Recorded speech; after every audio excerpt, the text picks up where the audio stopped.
Na Frequência Cidade, aqui tem de tudo.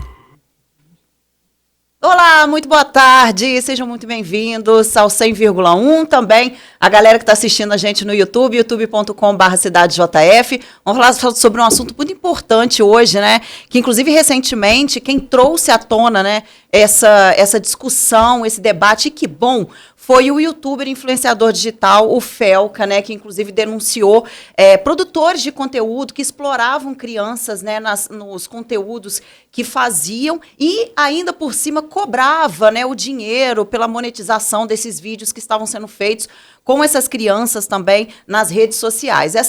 Esse assunto repercutiu muito, ainda repercute muito, não é de hoje, obviamente, mas isso estourou por conta do Felca também. E a partir daí essa palavra, obviamente, né, adultização das crianças aí tem ganhado espaço nas mídias para que a gente possa discutir, para que a gente possa falar a respeito. Afinal de contas, essas crianças hoje em dia já nascem inseridas nesse contexto digital e isso pode ser benéfico, sim, mas também traz coisas, digamos assim, prejudiciais para essas crianças, né, se não forem usadas aí com responsabilidade. Mas a gente vai falar sobre adultização de crianças hoje com o psiquiatra Davi Sender. Oi, Davi! Olá, boa Renata. tarde, tudo bem? Tudo ótimo, e você? Tudo ótimo. E com a psicóloga também, Ana Ribeiro. Aninha, você tá boa? Boa tarde. Eu tô bem, obrigada. Muito feliz de estar aqui com vocês dois. Vamos falar, então, sobre adultização, né? Primeiro, assim, um pouco da definição dessa palavra, né? E de que forma, na verdade, a adultização, ela se manifesta aí nos cotidianos, né, das crianças.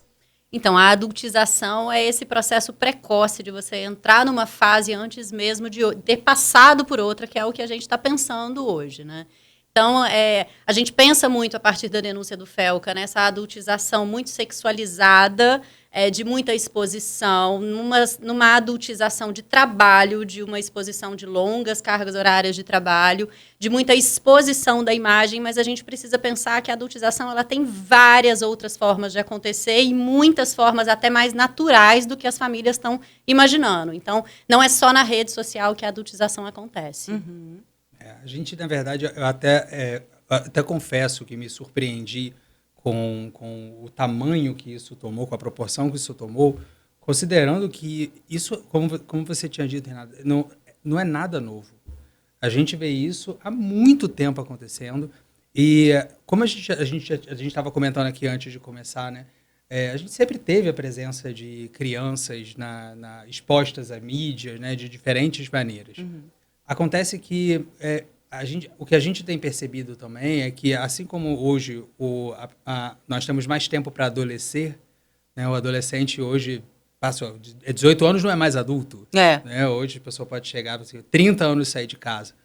Só que a gente também vê uma anteriorização, assim, né, uma antecipação dessa adolescência e da vida adulta. Uhum. Então a gente tem mais tempo para ser adolescente por ambos os campos, uhum, né? Tanto antes quanto depois. Essas crianças, assim, quais são os primeiros comportamentos, na verdade, que são observados nessas crianças que têm muito acesso, né, a essa exposição mesmo midiática, né? Quando elas começam... Tem algum comportamento específico sobre a adultização, assim, que percebe que essa criança não está muito sendo criança?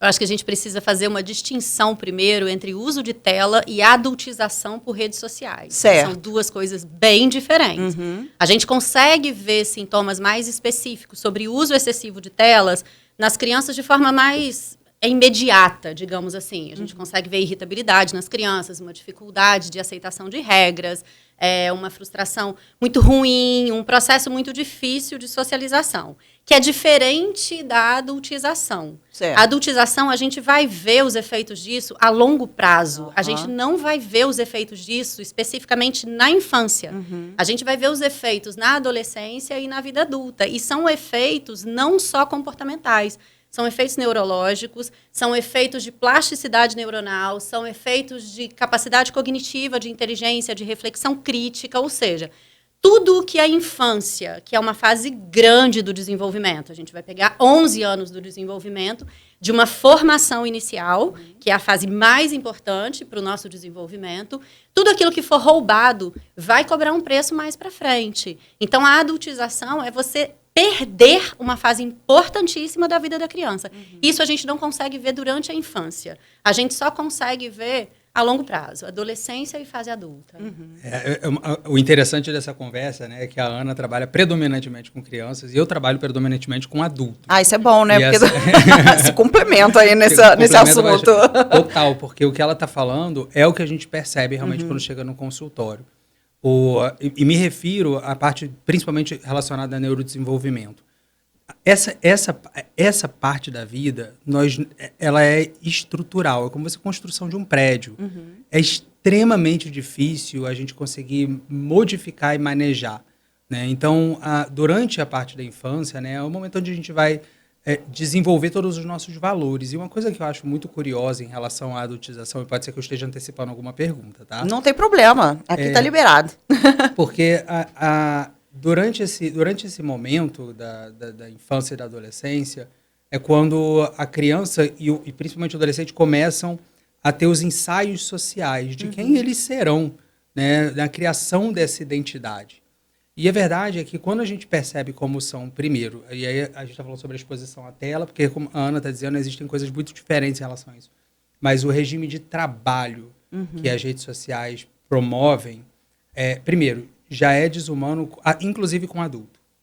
Eu tenho alguns pacientes que são influenciadores digitais, falam que eles não têm descanso. Ela falou que uma vez, uma delas falou que foi lavar roupa e não postou, né? Ficou assim, ela perdeu o tempo lavando a roupa. E que ela recebeu 1 milhão de mensagens de seguidores falando, cadê você? Cadê você? Cadê você? E quando a gente fala da criança sendo exposta, primeiro, a gente coloca sobre a priorização de uma condição monetária. Sim. Porque isso dá dinheiro. É verdade. A segunda coisa é que isso está sendo vendido por um adulto. A criança não é responsável por isso. E aquele discurso... Quando aconteceu o negócio do Fel, que eu fiquei... eu vi aqueles adolescentes, crianças e adolescentes, assim... Porque eu gosto, eu faço porque eu quero. E o que me fez pensar no quesito de quanto da liberdade a gente realmente tem dentro de um lugar que é restrito, né? Você não tem consciência, então ali tem uma liberdade dentro de um lugar desse tamanho. E quando chegam na vida adulta, o que a gente costuma ver, e isso a gente está falando de uma condição realmente muito precoce, porque a gente ainda não tem noção do que vai acontecer com essas. Está falando de pessoas que tiveram experiências análogas, né? Sim. Transtorno alimentar, muito comum. Bulimia, principalmente, a gente vê. Anorexia, a depender do tipo de exposição, né? Então, bailarinas, por exemplo, modelos. Depressão e ansiedade e transtornos de personalidade. Né? São grandes problemas que, quando chegam na vida adulta, passaram por esse tipo de experiência, costumam apresentar no consultório. Nossa, eu ia até perguntar, assim, que tipo de exemplo, na prática mesmo, essas crianças, talvez, como você disse, a longo prazo, né, Ana, elas poderiam ter, na verdade. Então, são esses tipos de transtorno, na verdade, que você falou, né, de bulimia e etc., dependendo do conteúdo que ela consumir e do que ela também expor, né? Sim. Porque a gente vê muito hoje, assim, modelos, influenciadores digitais ou influenciadoras, por exemplo, que já são maiores, influenciarem crianças também nessa questão de vestir, de vestimenta, né? Você tem que vestir isso, você tem que ser assim, olha que lindo que fica. Então, aquela criança, ela reproduz aquilo, eu vejo muita criança também nas redes sociais reproduzindo aquilo que um adulto influenciador também está fazendo, sabe? Aí até que ponto essa exposição também, entendeu? De conteúdos para aquela criança reproduzir, né, nas redes sociais, o quanto que isso também é prejudicial e qual que é o papel dos pais nessa situação, né? Eu acho que a gente tem que pensar muito nessa questão dos pais, porque a responsabilidade de um cuidador no início da vida de uma criança é invadi-la, porque essa criança, de certa forma, não sabe ainda sobre a própria vida, então você vai tomar decisões por ela, e vai perceber o nível de invasão que a tua decisão aconteceu em cima dela. Então, você vai observar para você ir medindo. Não, isso daqui não foi legal para ela, eu vou mudar a opção, vou mudar o jeito de fazer. Agora, quando você tem uma criança em adultização, e aí um ponto que eu estava até conversando com o Davi, que eu quero trazer também, que não é sobre só redes sociais, a partir do momento que você começa a dizer, meu filho não dá trabalho, ele vai em todos os lugares comigo. Quais lugares? Ele está em todos os lugares de um adulto? Ou você também vai com ele em lugares de criança. Porque se o teu filho vai em todos os lugares de um adulto e ele não tem trocas iguais, não tem outra criança, não tem um espaço para ele, e ele simplesmente não te perturba, ele participa de todos os churrascos, de todas as viagens e só vive com um adulto, isso é um processo de adultização. Sim. Você está tirando dele também possibilidades múltiplas. Mas a partir do momento que você está tomando decisões pelo seu filho, você tem que entender que essas decisões são decisões invasivas. E tudo que invade o corpo de uma criança marca o psiquismo dessa criança e em algum momento ela vai fazer uma recusa severa ao mundo. Essas recusas vão acontecer mais para frente. Eu posso até ter crianças fazendo essas recusas pequenas. Mas se isso já faz parte do cotidiano dela, ela entende esse comportamento como normal. Mas eu posso ter uma criança que faça um campo anoréxico, por exemplo, que não tem nada a ver com alimento. Ela está simplesmente dizendo assim, eu não quero mais que você me invada. Entendi. Eu posso ter uma criança que faça uma recusa a ficar na escola e não tem nada a ver com a escola. Ela está só dizendo assim, tudo que você está me entregando não faz parte do universo do que eu preciso. Porque os cuidadores precisam entregar elementos que vão fazer parte do desenvolvimento da criança. Então, eu tenho que saber o que é uma criança, para eu saber o que entregar para ela, para eu entender como é que ela vai passar por aquilo de forma suave. Se eu entrego só elementos de adulto para uma criança, é desconectado. Mas a criança é plástica, ela aceita. Sim. Quando ela chegar numa compreensão, opa, peraí, por que me entregaram isso daqui quando eu era pequeno? O que isso tem a ver comigo? Aí ela começa, enquanto adolescente e adulto, a fazer reflexões. Pô, minha vida não tem nada a ver comigo. Qual é o sentido dos objetos para minha vida? E aí ela entra num processo de questionar absolutamente tudo que aconteceu com ela. Aí a gente vai para essa área do Davi de pegar pessoas com depressões, com questionamentos severos sobre a vida, com lutos muito intensos, sem ter perdido nada. Na verdade, elas perderam. Lá no início. Exato. Não foi agora. É uma briga, assim, de consciência delas com elas mesmas, assim, né? Elas têm nesse processo, assim, elas têm... vou falar regressão, assim, não sei, mas, assim, elas podem voltar a uma infância que elas não tiveram, assim, acho que é um cognitivo, na verdade, meio infantil, assim. Tudo que você não viveu vai cobrar um preço. E aí a primeira tentativa é um retorno à vivência disso tudo. Mas qual que é o sentido de um adulto brincar com uma bebê reborn? Sim.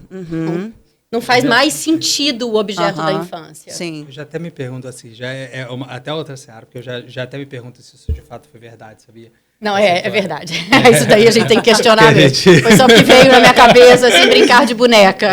Sim, mas a gente... É a mesma coisa com adulto com chupeta. Nossa, exato. Freud estava dando triplo carpado, né, gente?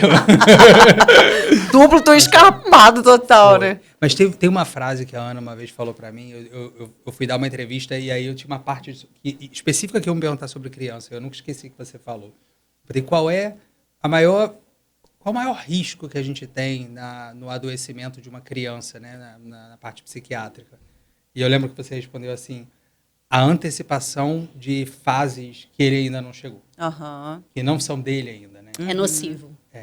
E quando a gente fala sobre a adultização, a gente precisa lembrar que a gente tá antecipando para essa criança experiências que são, como a gente falou, são capitalistas, né? São de objetos, são altamente superficiais. A criança, eu fico pensando também no que tange ao que a Ana falou sobre o cobrar o preço.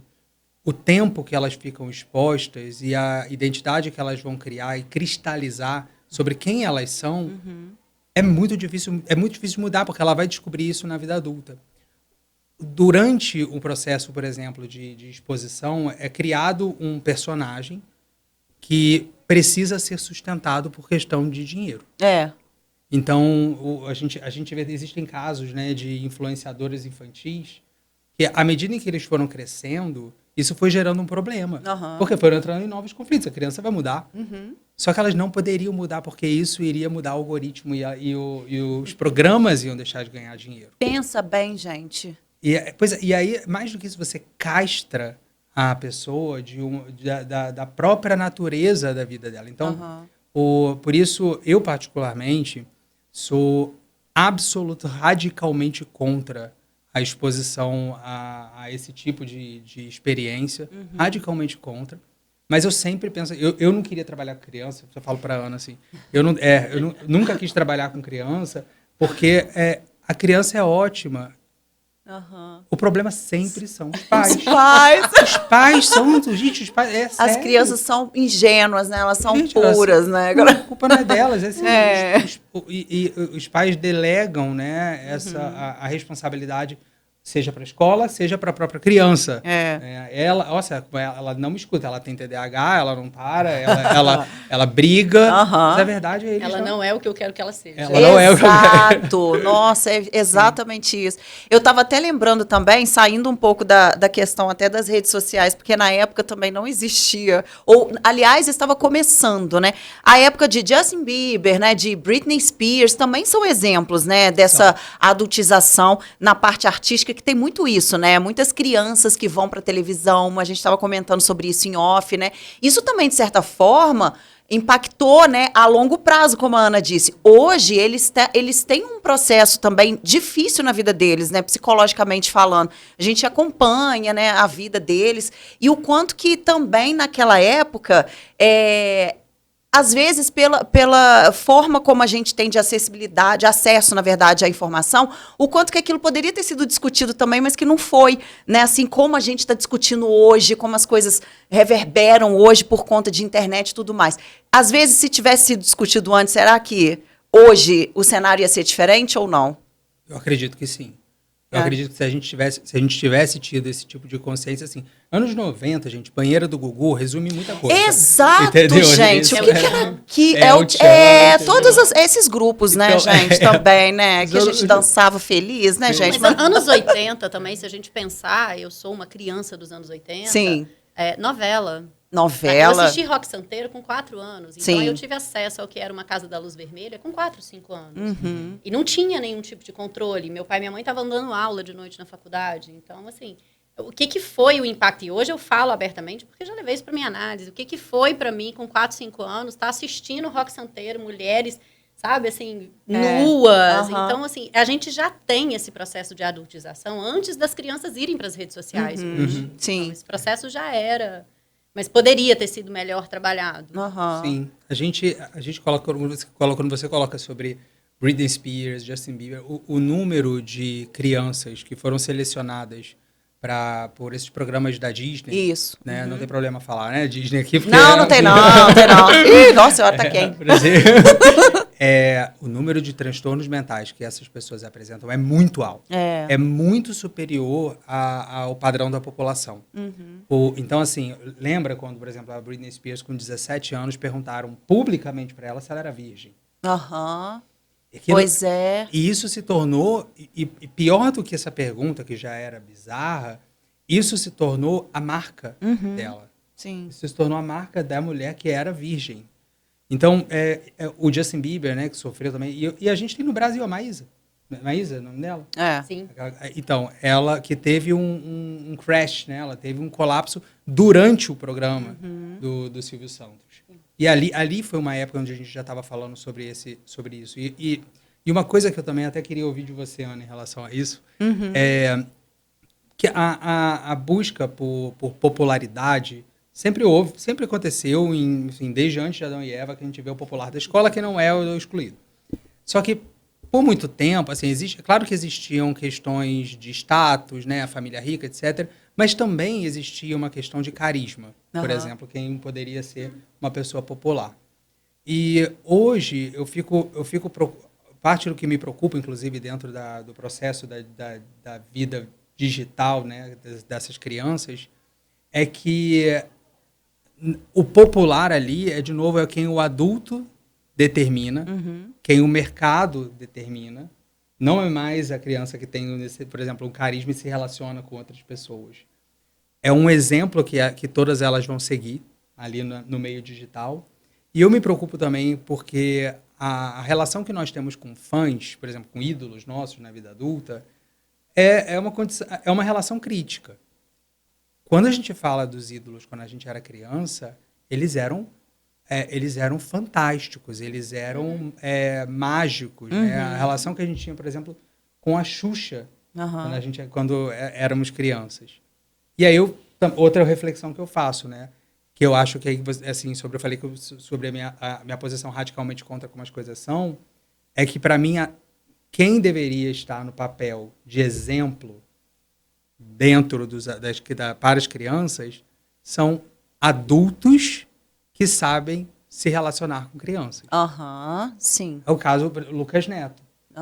Que tem, assim, uma equipe de pedagogos, de psicólogos para conseguir passar aquilo de uma maneira correta.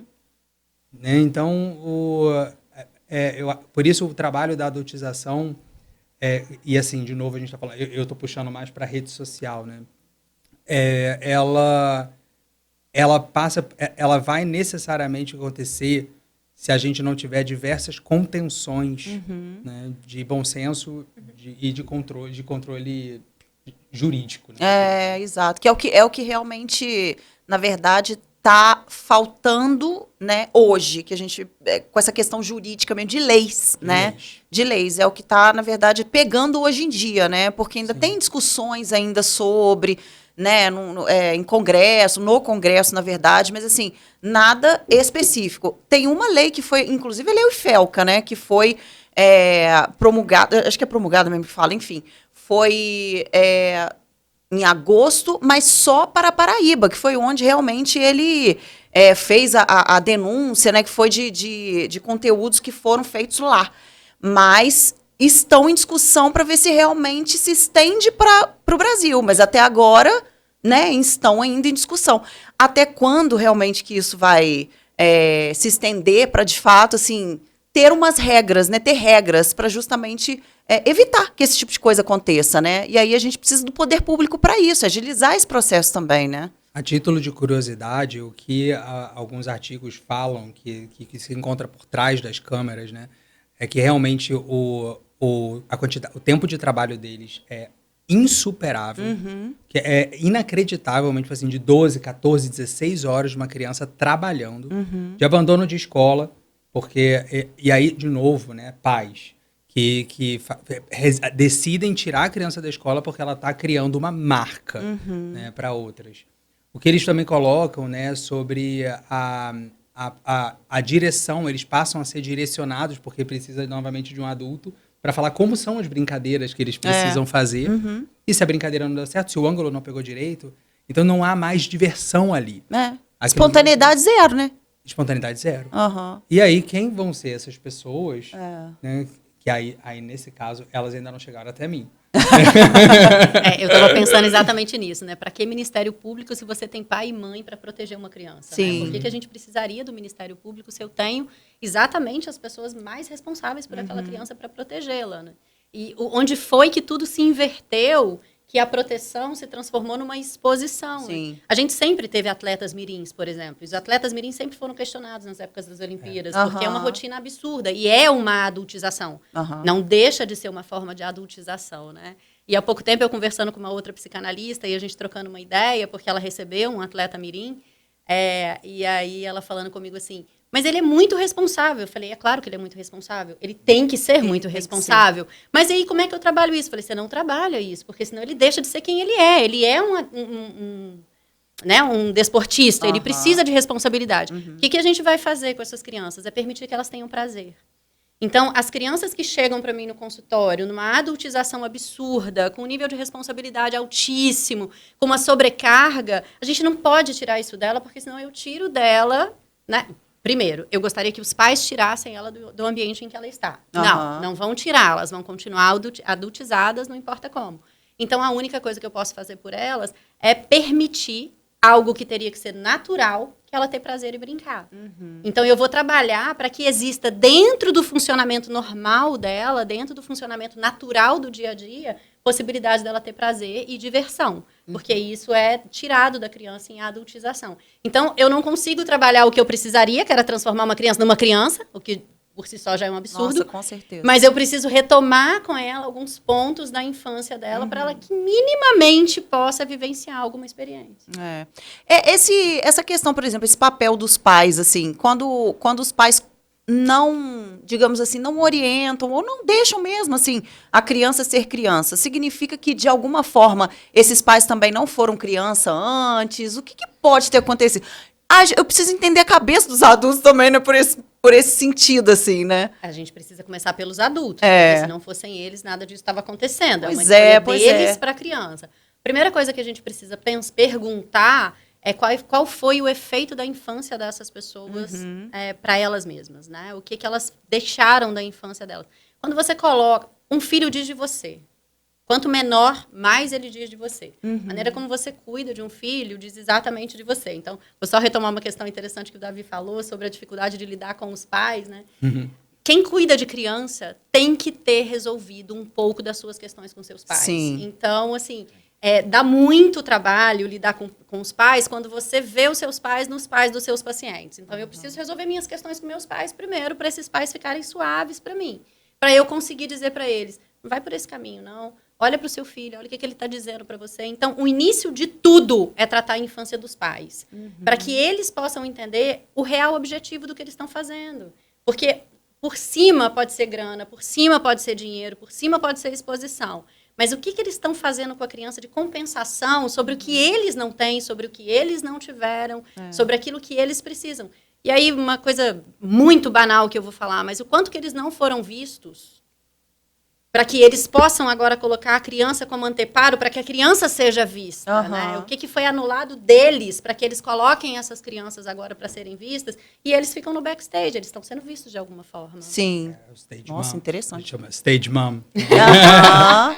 Eu concordo absolutamente. O que a gente... Geralmente, esses pais, uma coisa que eu percebo no consultório, quando eles trazem os problemas que eles têm com os filhos, existem algumas dinâmicas muito problemáticas. Uma delas, por exemplo, é sobre que é o que a Ana colocou, como eles estendem o ego deles através dessas crianças. E isso a gente vê, essa parte da agora vai ficar pesado a história que eu vou trazer, vou botar na mesa. Pode botar. Que é o pior, na minha opinião, que é a questão da performance dentro de ambiente escolar. Eu falei, gente, o clima vai ficar pesado. Porque assim, isso para mim, é a adultização doméstica, no sentido de não ser dentro da mídia, né, e que traz um nível de sofrimento, e esses eu já recebo no consultório. Né, adolescentes muito adoecidos, em que os pais exigindo deles uma determinada performance, e curiosamente, não apenas porque eles estão esperando que a criança chegue a determinada carreira, mas pelo que significa para eles terem um filho que chegou a determinada carreira. Só que, e a gente está falando para muito antes do vestibular. Estamos falando disso já, né? Na notinha alta. Na gestação, quando me procura para saber qual escola coloca, se já pode reservar vaga na gestação. É mesmo? Jesus. Sim, a gente... desculpa, gente, mas é porque é surpreendente, assim, né? Eu achei que vocês fossem falar assim, já no ensino fundamental, né? Tipo, no ensino fundamental 1, não, na gestação. A gente vê pais insistindo em algum diagnóstico específico na psiquiatria, principalmente aqueles diagnósticos que facilitam a vida deles no sentido de... eu prefiro que meu filho tenha algo mecanicamente errado com o cérebro dele do que algo funcional. Né? Que envolve a responsabilidade que eles têm em relação a isso. Teve uma vez uma palestra que eu fui, que eu achei uma discussão profunda, que eu acho super interessante, sobre a mudança da criação, como o feminismo, os movimentos feministas acabaram, a modificação estrutural social gerou uma mudança também dentro de casa, que seria natural, e que as pessoas não se adaptaram a isso. Né? Então, a mulher entrando no mercado de trabalho, ela sai de dentro de casa, e aí passam a colocar a criança para responsabilidades, às vezes, se você quiser explicar o que é socialização primária,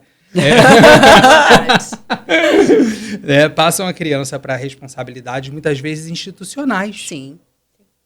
E aí, de novo, né, quais serão as consequências delas, nós acabamos vendo.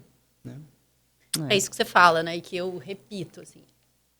É mais tranquilo e suave trabalhar uma criança que às vezes está em algum atraso do que trabalhar um adulto que foi adiantado. Aham. Ou trabalhar uma criança que foi adiantada. Uma criança que está fora do seu lugar, ela para frente, né? Quando ela entra nesses processos de socialização, quando ela entra em responsabilidades domésticas, que não é de ajuda e partilha, é de Responsabilidade mesmo, é. Sempre que você adianta, o funcionamento de uma criança é nocivo. Bom, a gente está chegando no final agora da nossa entrevista. Passa rápido, tá, gente? Ela aqui já. O que vocês diriam para os pais? A gente até nem falou da escola, do papel da escola nesse sentido, mas se vocês quiserem comentar também o papel da escola, mas eu acredito que seja mais dentro de casa mesmo, mas o que a escola também pode fazer? E deixar também uma mensagem para os ouvintes, para as pessoas que estão assistindo a gente também pelo YouTube, para os pais principalmente, né? Sobre essas questões, né, do como minimizar isso. Na verdade, não é minimizar. Eu acho que é mais assim, de orientar as crianças, de educar as crianças para serem crianças mesmo, né? Eu vou falar primeiro porque eu sei que a resposta da Ana vai ser mais completa. Tá. Ai, Davi. As coisas que mais funcionam em saúde mental é o feijão com arroz. Então, é o óbvio que mais funciona. É o que tá. O Buda estava muito certo quando a gente fala em relação ao caminho do meio. Então, assim, uma coisa que eu me compadeço com determinadas escolas, porque a responsabilidade que eles têm é cada vez maior, Sim. porque os pais delegam a elas. E eu não sei se tem escolas que fazem o que eu acredito que deveria ser feito. A escola deveria ser para os pais. Eu tô falando sério. Eu adoraria. Porque, é sério, eu acho que a escola tinha que ter aula para os pais. Aham. Só que o que a gente conhece no nosso contexto social é que eles jamais iriam participar disso.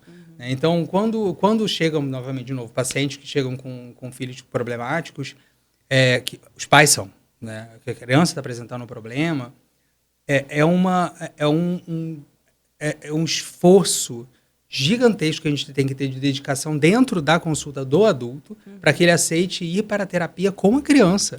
Porque delega a Ana, por exemplo, para que cuide dela. Então, a dica que eu daria, né? Primeiro, para as escolas, se é possível propor uma coisa dessas. Né? Se é possível propor e fazer com que os pais vão. Sim. Às vezes, imagina se os pais tivessem notas. Escola para pais. Imagina escola para pais. Isso deveria ser. A segunda coisa, obviamente, é que os pais façam terapia. Não existe nenhum tratamento para criança que não envolva tratamento dos pais. E é raríssimo a gente encontrar pais que se responsabilizam, se comprometem e compreendem o papel deles, né, nesse tratamento, enfim. E, por fim, deixar a criança ser criança. Deixar a criança brincar. Né, que é o feijão com arroz. Que é o feijão com arroz. Eu acho que para pais e para escola, eu diria a mesma coisa. Quem se responsabiliza por cuidar de uma criança, independente se você é pai, se você é mãe, se você é uma babá, se você é um cuidador, se você é um avô que está cuidando, como na minha casa foi por muitas vezes, meu pai e minha mãe. Se você se responsabiliza por cuidar de uma criança, você tem que saber o que é uma criança. E as pessoas não sabem o que é uma criança, as pessoas não se capacitam para entender o que é uma criança. Então, não só se capacitarem para serem pais, porque isso daí vai muito do feeling, do que você teve, Sim. do que você passou. Mas as pessoas precisam saber o que é uma criança em cada fase do desenvolvimento. Então, assim, uma coisa que eu pediria muito é que as pessoas estão muito preocupadas hoje em saber sobre doenças. Para isso, tem pessoas que estão formando, nada a ver. Para perceber o que não vai bem, existem pessoas específicas para isso. Mas perdeu-se a ideia de saber o que vai bem. O que é uma infância que vai bem. Então, isso é para ontem, que as pessoas comecem a entender o que funciona, o que é natural do desenvolvimento, ao invés de ficar achando um monte de doenças, né? Desculpa interromper, mas até o que vai bem hoje está sendo considerado alteração, né? Normalopatas, né? Qualquer coisa, que assim, bastou ir bem demais que é superdotação. Né? Você não pode simplesmente ser uma pessoa habilidosa. Não. Né? Então, Isso eu acho que é fundamental. Os adultos precisam entender o que é uma criança, o que uma criança precisa em cada fase do desenvolvimento, entenderem o impacto da adultização na vida delas, desse avanço de fase. As escolas precisam entender o impacto de avançar uma criança, por exemplo, alfabetizar com 3 anos. Isso não é para o cérebro de uma criança. 3, 4 anos não é para o cérebro de uma criança ser alfabetizada. Sim. Ela precisa de outra habilidade motora. Então, eu acho que assim, o fundamental hoje é que as pessoas entendam o que é uma criança para cada fase do desenvolvimento e o que ela precisa em cada fase do desenvolvimento. E esquecer um pouco essa ideia de que as coisas dão errado, sabe? E me chama muita atenção, especialmente nas redes sociais, o que é habitual ter virado extraordinário. O dia a dia é habitual.